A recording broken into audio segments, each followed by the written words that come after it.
السلام علیکم ورحمۃ اللہ وبرکاتہ. نحمده ونصلی علی رسوله الکریم. اما بعد فاعوذ باللہ من الشیطان الرجیم. بسم اللہ الرحمن الرحیم. رب اشرح لی صدری ویسر لی امری واحلل عقدۃ من لسانی یفقہوا قولی. يا أيها الذين آمنوا إذا نودي للصلاة من يوم الجمعة فاسعوا إلى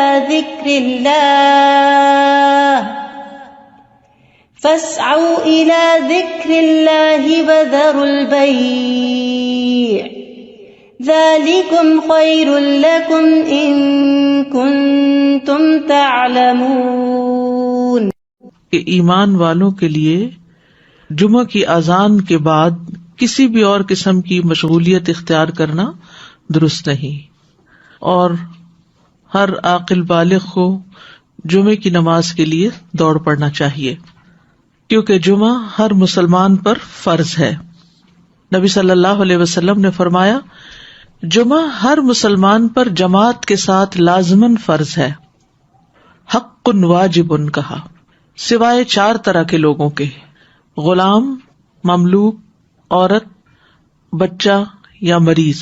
تو ایک ہو گیا غلام مملوک، دوسرا عورت، تیسرے بچہ اور چوتھے بیمار شخص.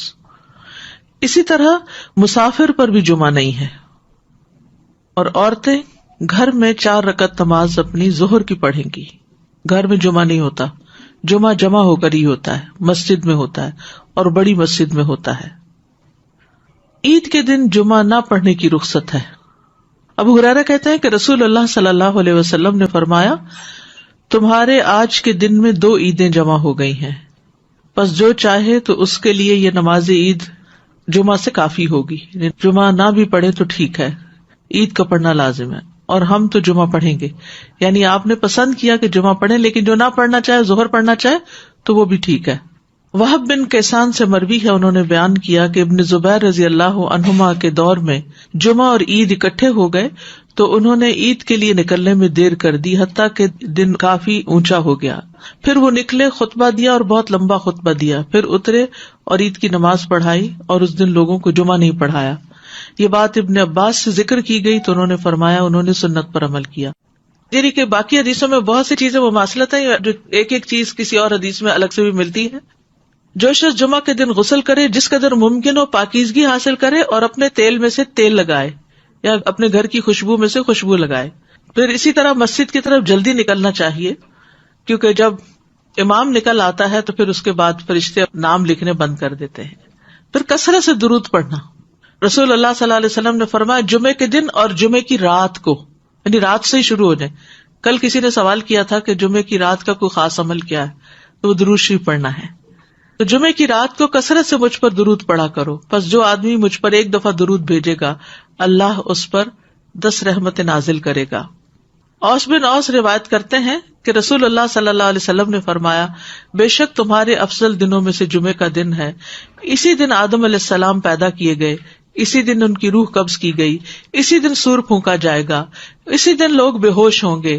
اس لیے اس دن مجھ پر کثرت سے درود بھیجا کرو، کیونکہ درود مجھ پر پیش کیا جاتا ہے. یعنی یہ ایک اسپیشل ڈے ہے، اور اس میں اسپیشل کرنے کا کام کیا ہے کہ رسول اللہ صلی اللہ علیہ وسلم کو درود کا تحفہ بھیجا جائے. پھر سورۃ الکہف پڑھنا.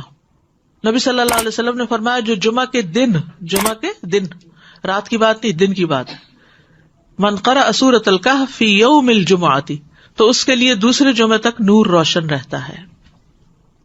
اور پھر کیا کرو، وذروا البیع، خرید و فروخت چھوڑ دو. ذالکم خیر لکم، یہ تمہارے لیے زیادہ بہتر ہے.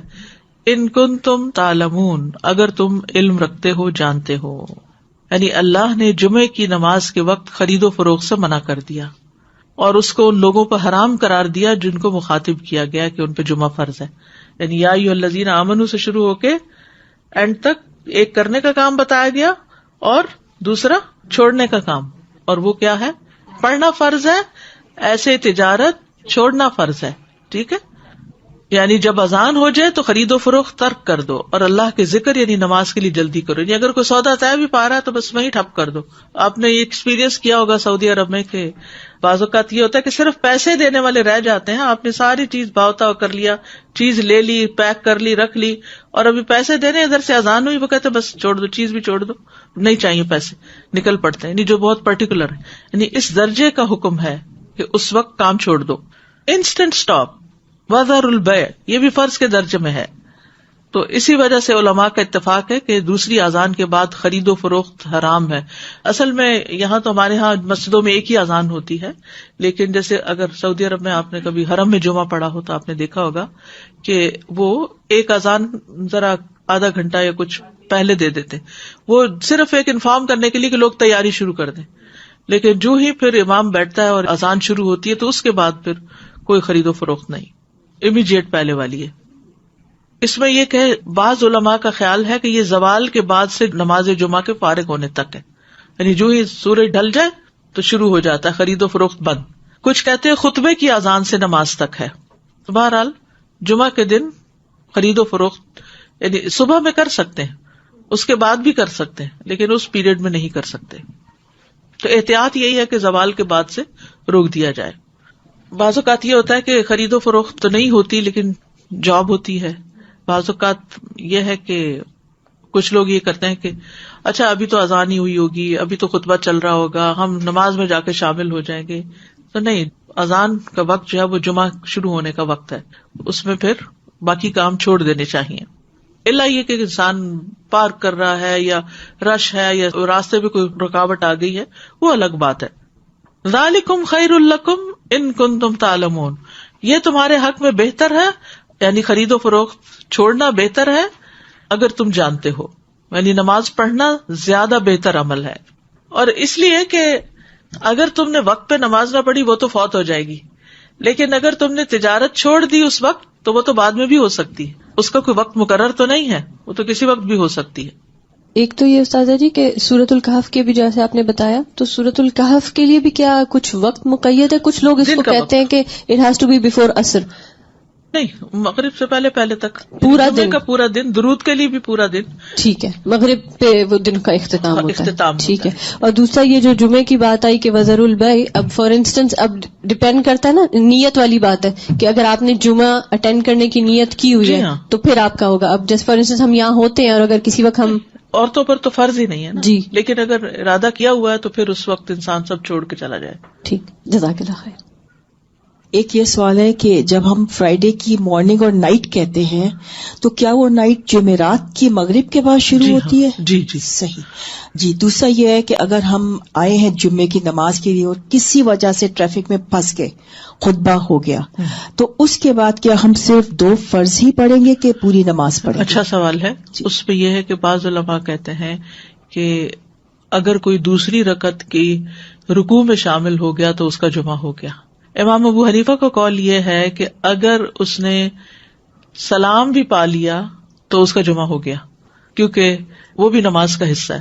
حتیٰ کہ وہ یہ کہتے ہیں کہ اگر امام سجدہ سہو کر رہا ہے تو بھی جمعہ ہو جائے گا, یعنی پا لے گا. اگر کسی مجبوری کی وجہ سے کوئی سویا رہ گیا, کوئی کسی وجہ سے تاخیر ہو گئی تو جمعہ اس کو مل جائے گا. لیکن بہت سے علماء یہ کہتے ہیں کہ خطبہ بھی ضروری ہے کیونکہ یہ جمعے کا حصہ ہے, اور وہ یہ کہتے ہیں کہ اگر خطبہ نہیں اور جمعے میں شریک ہو گئے ہیں, جیسے پہلی رکعت یا دوسری رکعت میں بھی, تو اس صورت میں پھر ظہر کی نماز یعنی امام جب سلام پھیر لے تو 2 رکعت پڑھنے کی بجائے 4 پوری کر لے.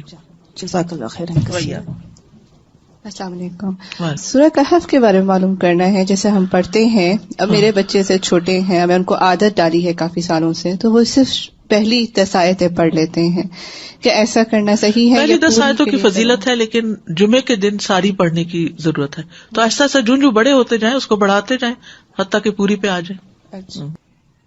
نبی صلی اللہ علیہ وسلم نے سب سے پہلا جمعہ جو تھا وہ مسجد قباء میں قائم کیا تھا. اس کے بعد ہجرت سے پہلے جو جمعہ ہوا تھا مدینہ میں, وہ اسد بن زرارہ نے مدینہ سے 1 میل دور قائم کیا تھا. اسد بن زرارہ نے, یہ نبی صلی اللہ علیہ وسلم کی آمد سے پہلے. اسی لیے ایک صحابی تھے تو وہ جب نماز پڑھ چکتے تھے تو کہا کرتے تھے رحم اللہ ابو امامہ, اللہ ابو امامہ پہ رحم کرے. تو پوچھا کہ کون ہے وہ؟ تو کہا گیا کہ اسد بن زرارہ، کہ جنہوں نے سب سے پہلے مدینہ میں جمعہ قائم کیا تھا، یا مدینہ سے 1 میل دور. تو ذالکم خیر لکم ان کنتم تعلمون، یعنی کاروبار چھوڑ کر نماز کی طرف جلدی آنا یہ تمہارے حق میں زیادہ بہتر ہے اگر تم جانتے ہو. اہل ایمان کی صفت یہ بیان کی گئی ہے کہ جب ان کو اللہ کی طرف بلایا جاتا ہے، عبادت کی طرف بلایا جاتا ہے، تو پھر کوئی چیز انہیں مشغول نہیں کرتی اپنے اندر. سورۃ النور میں آتا ہے رجال لا تلہیہم تجارۃ ولا بیع عن ذکر اللہ واقام الصلاۃ وایتاء الزکاۃ یخافون یوما تتقلب فیہ القلوب والابصار. وہ مرد جنہیں اللہ کے ذکر سے اور نماز قائم کرنے اور زکوٰۃ دینے سے نہ کوئی تجارت غافل کرتی ہے نہ کوئی خرید و فروخت. تجارت اور بیع 2 الگ الگ لفظ استعمال ہوئے ہیں. وہ اس دن سے ڈرتے ہیں جس میں دل اور آنکھیں الٹ جائیں گی. تو جیسے ہی نماز کا وقت آئے فوراً سب کام چھوڑ کر جمعے کے لیے حاضر ہو جانا چاہیے. نہ صرف یہ کہ جمعے کے لیے، باقی نمازوں کے لیے بھی نبی صلی اللہ علیہ وسلم کا طریقہ یہی تھا. اسود سے مروی ہے، وہ کہتے ہیں میں نے عائشہ رضی اللہ عنہا سے پوچھا کہ نبی صلی اللہ علیہ وسلم اپنے گھر میں کیا کرتے تھے. انہوں نے کہا آپ اپنے گھر کے کام کاج یعنی گھر والوں کی خدمت میں ہوتے تھے. جب نماز کا وقت ہوتا تو سب کچھ چھوڑ کر مسجد چلے جاتے تھے، کام چھوڑ دیتے تھے. تو بات یہ ہے کہ انسان بیک وقت 2 تقاضوں کے بیچ میں ہوتا ہے، 2 چیزوں کے بیچ میں. ایک طرف اس کی دنیا ہوتی ہے، ایک طرف اس کا دین ہوتا ہے. بہت سے لوگ یا صرف دنیا کے ہو جاتے ہیں یا صرف دین کے ہو جاتے ہیں، جبکہ ان دونوں میں بیلنس قائم کرنا ضروری ہوتا ہے. اور یہ پرفیکٹ بیلنس سورۃ الجمعہ میں نظر آتا ہے کہ یہاں پر نماز کے لیے بلایا گیا، حاضر ہو جاؤ. اور پھر اگلی آیت میں فرمایا فَإِذَا قُضِيَتِ الصَّلَاةُ فَانتَشِرُوا فِي الْأَرْضِ. نماز پڑھ لی، عبادت ہو گئی، اجتماعیت ہو گئی، اب زمین میں پھیل جاؤ اور اللہ کا فضل تلاش کرو اور اللہ کا ذکر کثرت سے کرتے رہو تاکہ تم فلاح پاؤ. تو اس سے کیا پتہ چلتا ہے کہ دونوں چیزیں ضروری ہیں، دونوں ہی عبادت کی مختلف قسمیں ہیں. اس کے لیے تقسیم اوقات کی ضرورت ہے، ٹائم مینجمنٹ کی ضرورت ہے. کچھ وقت عبادت کے لیے اور کچھ وقت کام کاج کے لیے. جب اللہ سبحانہ وتعالیٰ اس سے عبادت کا تقاضا کرے تو وہ عبادت کے لیے دوڑ پڑے، اور جب اس کی ضروریات اس کو دنیا کی طرف بلائیں تو اپنے کام کاج اور معاش کی طرف دوڑ پڑے. اسی طرح جب دین کی خدمت کے لیے بلایا جائے، دین کے پڑھنے پڑھانے کا وقت ہو تو انسان اس کی طرف دوڑ پڑے. اور جب بچے اور شوہر اور گھر والے ہمارے محتاج ہوں کھانے پینے کی اور ضروریات پوری کرنے کے، تو ان ضروریات کو بھی عبادت سمجھ کر پورا کیا جائے. تو اس طرح ایک حسین امتزاج قائم ہو جاتا ہے دین اور دنیا کے درمیان. یعنی نہ تو ہمارے سے یہ تقاضا کیا گیا کہ ہم دنیا چھوڑ دیں اور راہب بن جائیں، اور نہ ہی ہم سے یہ کہا گیا ہے کہ ہم سارے کا سارا وقت صرف عبادت میں ہی گزاریں.